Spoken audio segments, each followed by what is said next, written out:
안녕하십니까. 버럭 도시농부입니다. 오늘까지 날씨가 영하로 유지가 되고 내일부터는 영상으로 된다고 그래서 이제 봄이 성큼 다가왔다는 그런 생각도 해보지만 아직까지는 많이 춥습니다.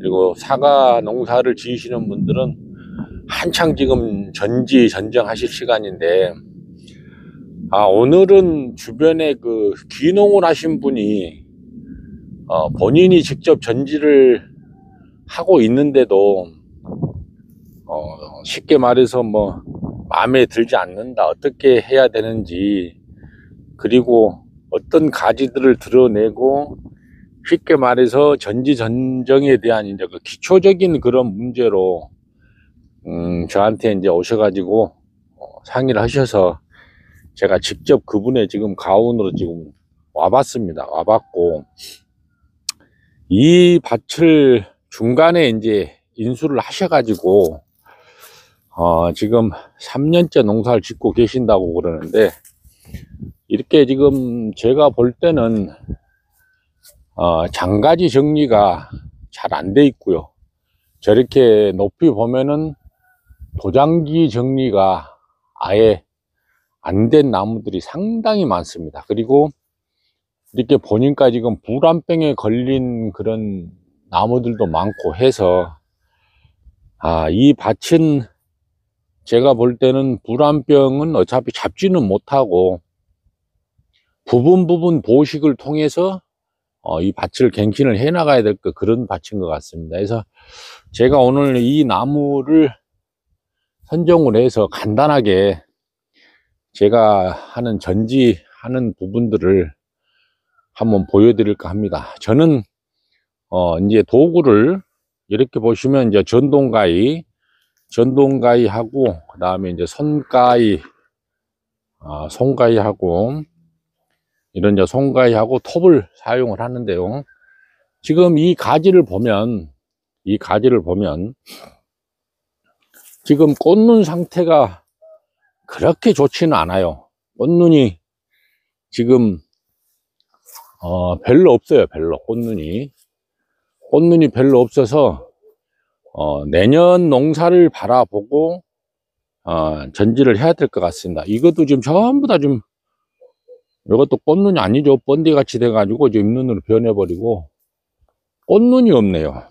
꽃눈이. 그래서 항상 기본적인 거는 우리가 이론적으로 많이 알죠. 이렇게 옥탑방 등 위로 올라온 가지를 지금 옆으로 유인을 해가지고 해놨는데, 이런 옥탑방들을 정리를 해주시는 게 좋고, 그 다음에 아버지 가지, 아들 가지, 손자 가지에서 열매가 맺는데, 손자 가지, 쉽게 말해서 이런 가지들도 진즉 정리가 됐어야 될 그럴 가지인데, 여기서 계속 손만 잘라준 것 같습니다. 그러니까 자마 부분에서 계속해서 아들 가지로 유인을 하다 보니까 문제가 많이 발생이 된 것 같고요. 지금 현재 이렇게 보면은 이 부분도 쉽게 말해서 제거를 해줘야 될 그럴 대상입니다. 이렇게 보시면 꽃눈이 없지 않습니까? 꽃눈도 없고 가지 나온 것도 없고 해서 이런 부분들, 그 다음에 지하방에 열리는 사과들, 아래로 처지는 가지들을 우리가 제거를 해라 하는 것이 전지의 이제 기본이라고 할 수가 있는데, 쉽게 말해서 옥탑방 옆으로 튀어나오는 아들 가지보다 약간 두꺼운 가지, 김밥 옆구리 터지는 가지들, 그 다음에 지하방들은 전지를 하실 때 정리를 해 주시는 게 좋습니다. 이렇게 하늘로 솟은 것은 이런 건 도장지죠. 도장지 제거를 해 주시고, 지금 이렇게 보면 이 가지에 쉽게 말해서 사과만 땄지 잔가지 정리나 꽃들이 보면 전혀 정리가 안 된 거예요. 이런 것도 사실상 정리를 해 주셔야 되거든요. 그러면은 이걸 바로 자르겠느냐 아니면은 그루터기를 두고 자르느냐 하는 부분들은, 여기서 순을 받으려고 그러면은 새순을 받기 위해서는 그루터기를 놔놔야 되겠죠. 근데 지금 이게 좋지가 않아요. 지금 이렇게 싹이 두 개 트고 있는데 이걸 잘라내 버리면 지금 이런 순이나 이런 순 작은 손자 가지들이 이렇게 지금 나와 있어요. 이렇게 나와 있는데 약간의 자말을 두고 한번 잘라 보겠습니다. 이렇게 잘라 보면은 이 나무가 지금 현재 불안병에 감염됐다는 사실을 알 수가 있어요. 그래서 우리가 나무를 잘라서 이리 보면 약간의 그 고동색이라 그러나요? 중심부부터서 말라 들어가는 병들. 근데 불안병에 걸리면 치료약이 없습니다.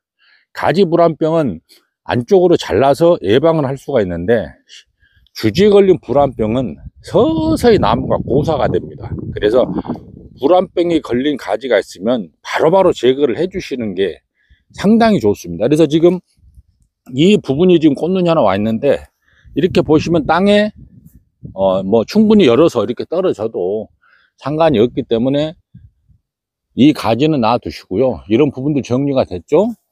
그 다음에 이 부분도 이제 유인을 할 수가 있는 부분이 있고, 그래서 전지를 하실 때는 무조건 전부 다 잘라내시면 안 됩니다. 올 한 해만 농사를 짓고 마는 것이 아니기 때문에 항상 내년을 보고 내후년을 보고, 쉽게 말해서 결과지는 많이 쓰면 4년 5년 아니면은 3, 4년이면 교체를 자꾸 해줘야 됩니다. 쉽게 말해서 이런 가지들이 지금 현재 두꺼워지고 있잖아요. 지금 그럼 이건 교체가 돼야 돼요. 교체가 돼야 되는데 올해는 놔두겠지만은 이런 부분에서 쉽게 하는, 여기 지금 불안병이 와 있는데 이렇게 칼집을 낸다고 그래서 새순이 나오라는 보장은 없지만 그래도 순을 한번 받아보는 거죠. 이런 세세한 부분까지 정리가 되어야지만이 나무를 계속 수세를 유지하면서 우리가 과일을 수확할 수가 있는 겁니다.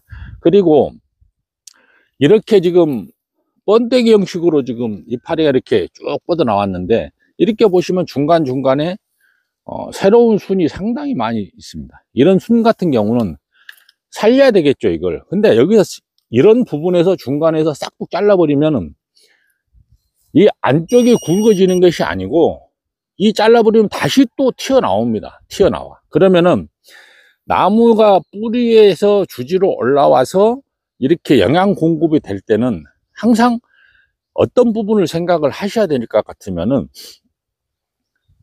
어떤 놈이 쉽게 말해서 영양분을 많이 뺏어가느냐, 이걸 먼저 생각을 하셔야 돼요. 가지들도.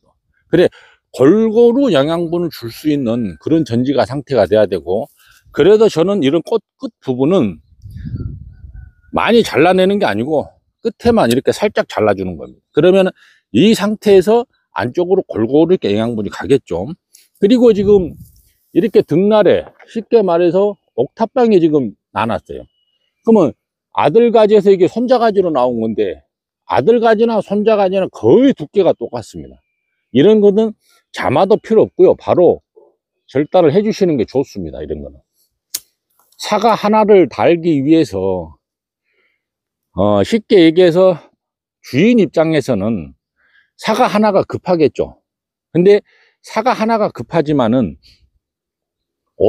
오늘 농사 짓고 내일 짓고 1, 2년 있다 계속해서 농사를 짓기 때문에 내후년을 생각을 해 보시라는 거죠. 그리고 이렇게 잘라냈으면 지금 손톱만큼 크기잖아요.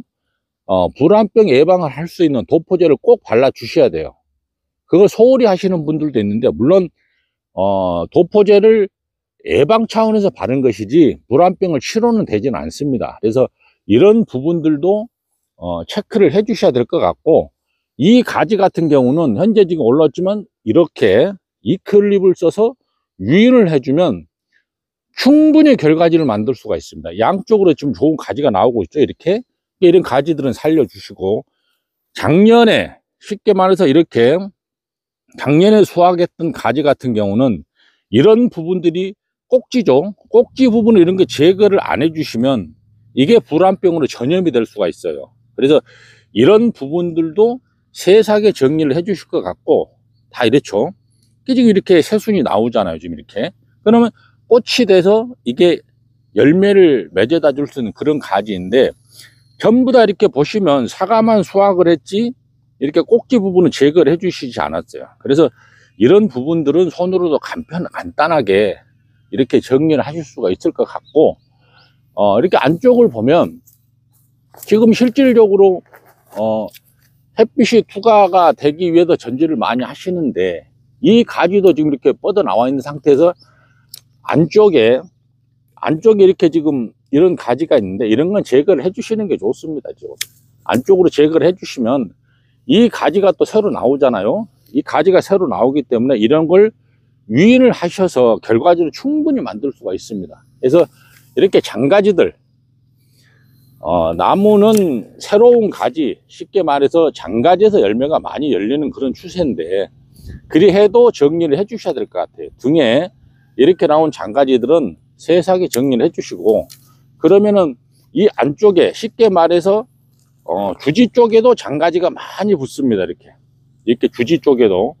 그래서 이런 부분들도 정리를 해 주시고, 그러면 쭉 이렇게 따라 나오면 보면 이제 앞에 이렇게 여기가 좀 복잡하죠. 여기가 이쪽이 복잡한데 아까 얘기했듯이 아래로 처진 가지들은 잘라 주시고 위로 올라온 가지도 잘라 주시고 옥탑방 정리를 해 주셔야죠. 그리고 지금 이렇게 보시면 원래 이게 이 가지가 아들 가지인데 손자 가지가 여기서 뻗어서 거의 아버지 가지하고 요 아들 가지하고 손자 가지가 두께가 비슷해져 버렸잖아요. 그러니까 실질적으로 저 같으면 이걸 잘라냅니다. 여기를 잘라내 버리면 여기가 횡하죠. 그럼 새로운 순을 받아서 결과지로 만들면 되는데, 저는 이거 자르는데 지금 현재 이제 이 상태로 나무가 계속 됐기 때문에 이걸 놔두신 모양이에요. 그래서 저 같으면 잘라내는데 오늘은 그냥 제 가원이 아니기 때문에 설명만 해드리고 놔두겠습니다. 놔두고 안쪽에 나오는 가지도 잘라주시고 장가지 정리를 해주시고, 이런 가지들도 손자가지 이렇게 두꺼워 버리면 쉽게 말해서 이쪽에 영양 공급이 잘 안 됩니다. 아들 가지 쪽으로. 그래서 이런 것은 정리를 해 주시는 게 기본이라고 이렇게 제가 말씀드릴 수 있을 것 같고, 아까도 말씀드렸지만은 아래로 처지는 거, 위로 솟은 옥탑방 가지, 이런 부분들도 정리를 해 주시면, 이렇게 보시면 이제 아래쪽으로 처지는 가지는 거의 없죠. 아래쪽으로 처지는 가지를 왜 제거를 하느냐, 햇빛 투과가 잘 안 되기 때문에 사과 색상이나 맛에 경도 차이가 분명히 있습니다. 사과 농사는 저는 이파리 농사라고 강조를 하는데, 우리가 전지전정을 하는 아주 그 기본적인 이유는 햇빛을 얼마만큼 많이 투과가 되는지, 쉽게 말해서 가림막이 없이, 그런 이유로 해서 전지를 하는데, 지금 이렇게 보면 아래쪽에 지금 이쪽 가지에 처지는 부분들이 거의 없습니다. 그렇기 때문에 지하방에 포진해 있는 그런 가지들은 다 정리가 된 것 같고요. 쉽게 말해서 가지가 이렇게 겹치죠. 지금 이렇게 겹치죠. 그럼 겹치는 가지는 이 가지가 지금 현재 결과지로 쓸 수 있는 좋은 가지입니다. 그래서 겹치는 부분까지 순 하나 남겨놓고 잘라버리면, 이 클립을 써서 이쪽으로 약간 이렇게 틀어주시면 좋은 결과지를 만들 수가 있습니다. 그래서 겹치는 가지 정리를 해주시고, 이 가지도 사과만 따먹었지 가지 정리를 안 해주신 거예요. 그래서 잘라버리고, 그러면 여기 혼해졌죠? 잘라내버리고, 여기도 꽃눈이 없으니까 잘라버리고, 그러면 이 부분은 지금 현재 꽃눈이 하나 둘 이렇게 달려 있는데 훤하게 정리가 된 것 같습니다. 정리가 되고, 또 이 부분도 가지가 지금 겹치죠. 가지가 겹친데 이 가지가 현재 지금 결과지로는 좋은 가지입니다. 이거는 일리에 있으면 날아가야 되는 그런 가지이고 해서, 이 가지를 살려야 되기 때문에 여기에 있는 가지를 정리를 이렇게 해주시면 이 가지가 충분히 내려오겠죠. 내려오고, 여기도 겹치는 가지가 없고 내려오고, 그럼 여기 한 2개 정도 과일을 다시면 될 것 같고, 이 부분은 번데기, 쉽게 말해서 도장지죠. 도장지기 때문에 정리를 해 주셔야 될 것 같고, 옥탑방도 정리가 되고, 지금 현재 이제 이게 문제가 이 가지에 비해서 안쪽으로 나와 있는 가지가 두 가지가 약간 굵어진다는 거죠. 이렇게 굵어지는 것 같으면 구루터기를 살짝 남기고 정리를 해 주시고, 그러면 여기도 사과가 한 2개, 이 부분은 거의 가지가 효용 가치가 없습니다. 이런 거는. 그래서 그루터기를 남기고 잘라 주시고, 그러면 이쪽으로 이렇게 보더라도 어느 정도 가지가 정리가 이제 된 것 같습니다. 가지가 정리가 된 것 같고, 전지를 하실 때 제일 우리가 주의해야 될 게 뭐냐 그러면은, 뭐 쉽게 얘기해도 정부 우세성이라 그러죠. 나무가 위로만 클려가는 그런 습성이 있기 때문에 위에 있는 가지, 도장지든 그런 부분들을 무조건 제거를 하시는 분들이 있습니다. 그러나 그 나무의 상태를 보고 도장지라도 충분히 결과지로 만들 수 있을 것 같으면 결과지로 만들어야 됩니다. 이런 부분들 유인만 하시면 아주 상태가 좋은 결과지가 될 수가 있습니다. 이렇게 그래서 전지를 하실 때는 항상 이클립이나 추를 같이 가지고 다니시면서 이런 작업까지 병행을 해 주시면 좋은 결과지를 만들 수가 있습니다. 이런 부분들도 이렇게 내리면은 분명히 꽃눈이 옵니다. 그래서 이런 결과지도 만들 수가 있을 것 같고, 그래서 오늘은 짧게나마 제가 전지하는 모습을 이렇게 보여드렸는데, 저는 남의 손에 맡기지 않고 전지는 제가 직접 합니다. 직접 하는 이유는 일은 더디고 힘이 들지는 모르겠지만, 그래도 내 밭에 내 과원에 나무 수세나 습성이나 현재 상태를 고려를 해서 전지를 해야 되기 때문에 직접 전지를 하고 있고요. 전지하시는 기술자들을 초빙을 해서 전지를 하시면 쉽게 말해서 깨끗하게만 정리를 해버립니다. 깨끗하게. 근데 올해 같은 경우는 꽃눈도 약간의 부실하고 꽃눈도 적고, 그래서 저는 꽃눈을 조금씩 더 놔두면서 전지를 하는 그런 상황인데, 장단점이 분명히 있겠죠. 그러나 기농을 하시든 어떻게 하시든 농사를 1년은 짓고 말 것이 아니기 때문에 전지는 본인이 직접 해보고 경험을 쌓고 실력을 키우는 게 좋은 방법이라고 생각을 합니다. 그래서 오늘은 짧게나마 영상을 이렇게 올려봤는데요. 한절기에 감기 조심하시고, 또 사과 농사를 지으시는 분들 올해 또 고민이 많으실 겁니다. 과연 기온이 어떻게 변할지, 뭐 냉해가 올지 안 올지. 농사는 시작하면 사과를 따서도 걱정이 계속 지속이 되는데, 제가 마지막으로 말씀을 드리는 거는 쉽게 말해서 전지전정 그러면 동계전과 하계전정 뭐 이렇게 나누지만, 사과를 따고 나서 가을에 전정하는 시기가 가장 중요하다고 저는 생각을 합니다. 그래서 저는 사과를 딸 때 사람들이 사과를 따고 지나가면 그 뒤에 따라다니면서 쉽게 말해서 소금 전정을 해버리는 거죠. 필요 없는 가지들은 그때 다 잘라내버립니다. 그러면 동계 전정하기가 쉬워지는 것이고요. 그리고 5월달부터 6월달까지 뭐 위에 햇빛 정리가 안 되겠죠. 그러면 저는 가지들이 뻗어나오면, 이파리가 나오면 아래 투과가 안 되기 때문에 도장기 정리부터 시작해서 전지는 사과를 딸 때까지 따고 나서도 1년 내내 이런 가위를 들고 다니면서 하는 게 전지 전정입니다. 그래서 수시로 내가 볼 때 불필요한 가지들을 정리를 해 주시는 게 한꺼번에 일을 몰아서 하시는 것보다는 훨씬 효율적으로 그렇게 사과나무를 관리를 할 수 있을 것 같습니다. 그래서 오늘 짧게나마 전지 전정하는 부분들을 공유를 해봤습니다. 감사합니다.